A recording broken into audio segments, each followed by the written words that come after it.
netizens! Welcome back to my channel. And if you're new here, welcome sa aking YouTube channel, and I'm gineerbens, and this channel creates video tutorial and construction related videos. If you're looking for this content, feel free to consider subscribing my channel. You can tap that notifications bell so that you won't miss any update. So, ang ating episode for today, we're gonna be talking about construction contract agreement. So in this episode, we have tutorial video coming up.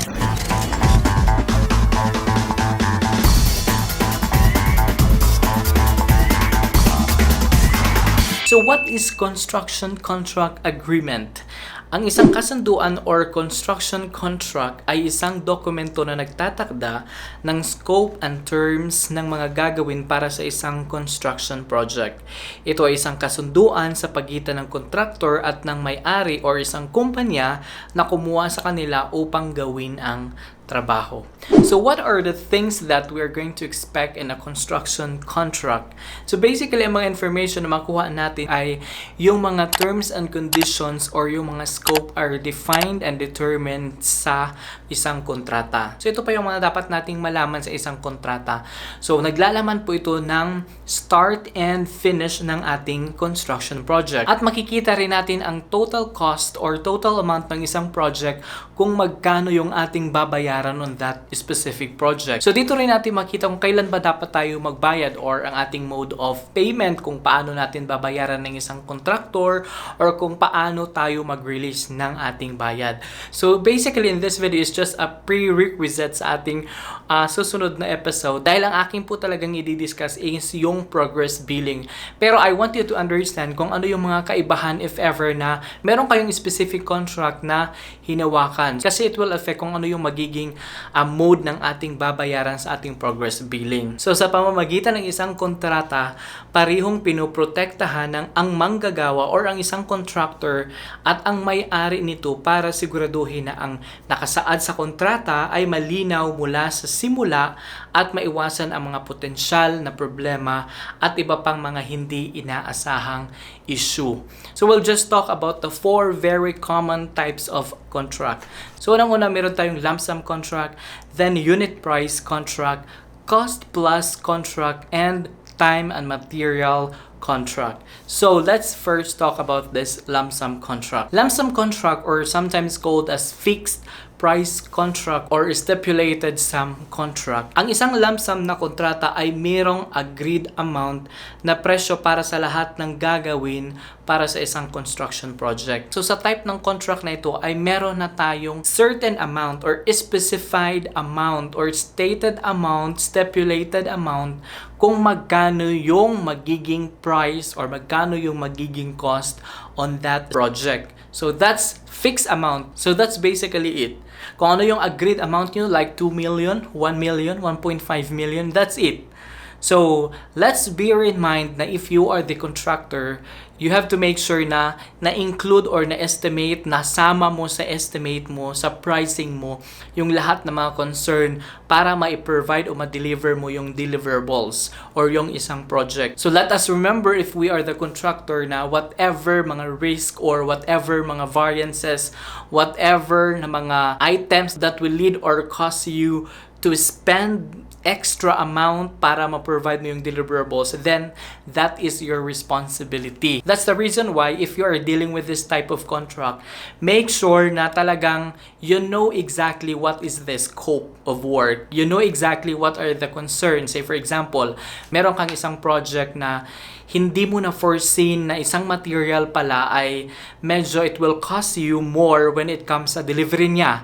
And then nung nag-estimate ka, hindi mo nasama yung concern ng delivery on that item at nag-assume ka lang na available ito sa market. Hindi na kailangan ng mga additional cost. Then sa actual is mali pala yung inassume mo dahil you need to spend more costs sa kanyang delivery on that specific item. So hindi na po yan cargo ng may-ari. It should be your responsibility and it will add on sa cost na you will shoulder for that specific item. If an owner opts for lump sum contract on the project, contractor will usually charge an extra amount intended for the risk they're taking on. Otherwise, it will greatly affect on contractors' profit, or worst comes to worst, project may not be completed as planned.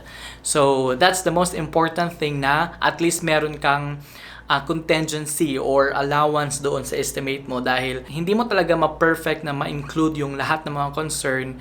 So that's the reason why yung contingency natin, doon natin kukunin yung mga extra na mga cost na hindi natin na kikita during the estimation or during the bidding of that project. So ang pros ng isang lump sum contract in the part sa owner ay hindi ka na masyadong mag-iisip ng mga any additional na costs ng project mo, kasi you are fixed on that specific amount. So as an owner, you will be comfortable na yun lang talaga yung magiging gastos ng isang project or yung bahay mo. Then on the part also ng contractor, it would be good for contractor dahil alam na niya kung ano talaga yung kanyang scope of work. Dahil at the first stage, talagang clear, you have the clear picture na ito yung dapat na i-deliver mo or ito dapat yung magiging outcome ng project na binid mo. On the other hand, yung cons naman nito is kung may mga items na hindi ka nasama, yung sinabi natin kanina, it will actually consume or magagamit yung profit na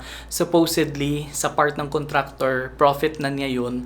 Then dahil hindi niya nasama yung mga items na yun or yung mga concerns na yun, then it will actually consume your profit. And that's not totally good when it comes sa mga contractor. So when you can say that you are ready to sign up for a certain lump sum or fixed price contract agreement. So take note of this one. If you have the total picture or you know exactly what is the scope of work, then that's a time that you can tell yourself na it's okay, you can go through, you can sign on that contract.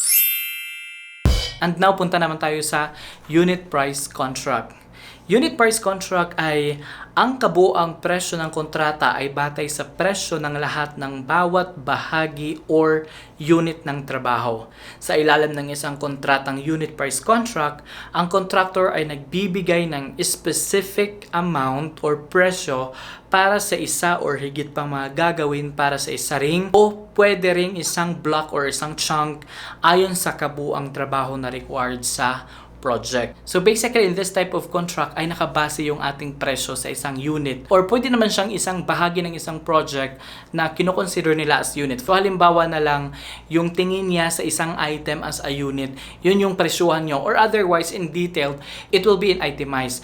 So let's take a look for this first example na tinitreat niyo yung isang kabuoang work as unit, yung structural works as one unit, plumbing work as one unit. So may specific na presyo on that unit, or it could be treated as an itemized work. So say for example, doors and windows treated as isang unit, or mga pipeworks na tinitreat talaga in item in every sizes or in every mga installation na ginagawa. So depende sa treatment ng isang unit price work. Pwede ganun yung treatment sa isang unit price contract. So ang unit price contract ay hindi masyadong ginagamit sa mga complex works wherein marami kang mga activities or marami kang mga materials or items na kino-consider.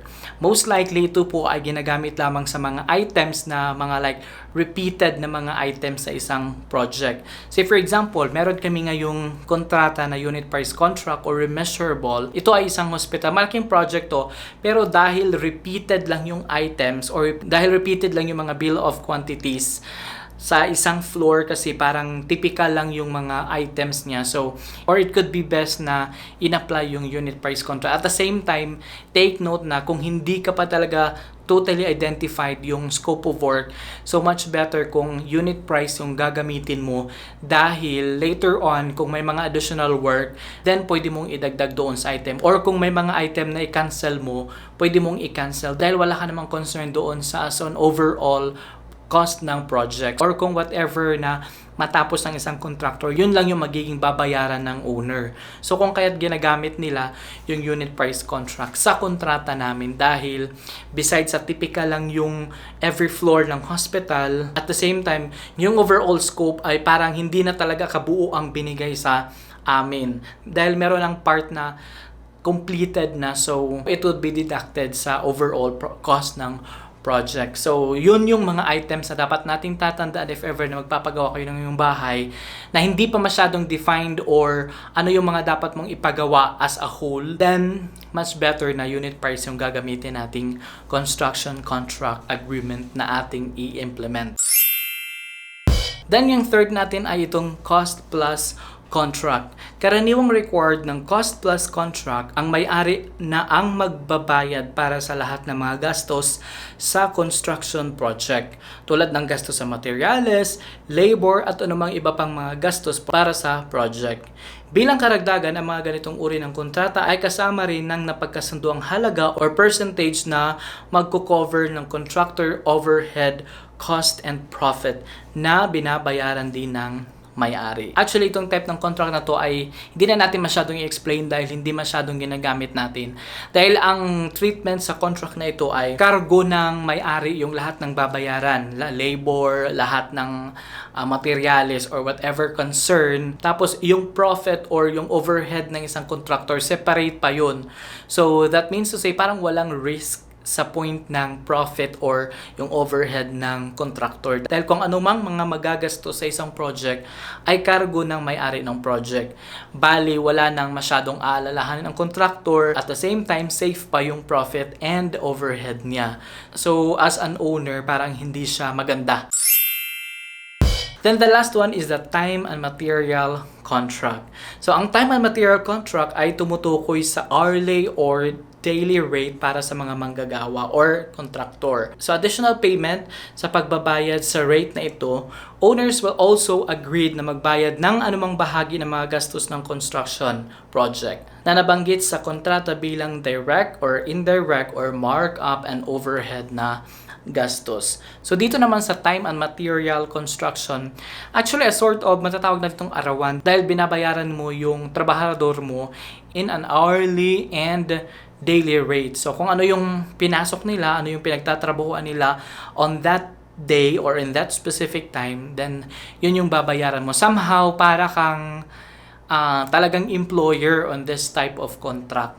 May mga certain situations na much better din itong tatawagin natin, actually ito ay arawan, and then yung lump sum contract ay tinatawag natin itong pakyawan. So, these four common types of construction contract, ang lagi nating tatandaan, kung lump sum, we have a fixed price or defined to fully cover project. Kung unit price, categorized, task and materials are individually priced out. Then for cost plus, this is a project cost are fully covered in addition to a separate payment to cover the profit and overhead ng construction. Time and materials project cost are fully covered in addition to a separate payment based on the hourly or daily rate.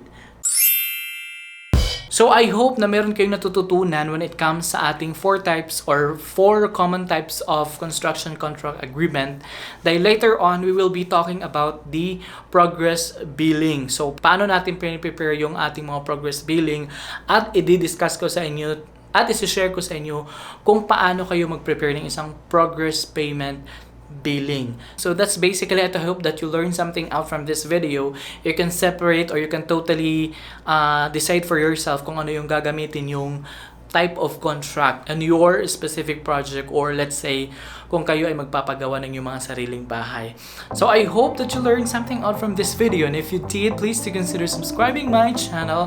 You can tap that notification bell so that you won't miss sa mga update ng ating vlog. So thank you very much guys, and congratulations to us. We reached 20,000 subscribers, and I hope that you will continue to support my channel.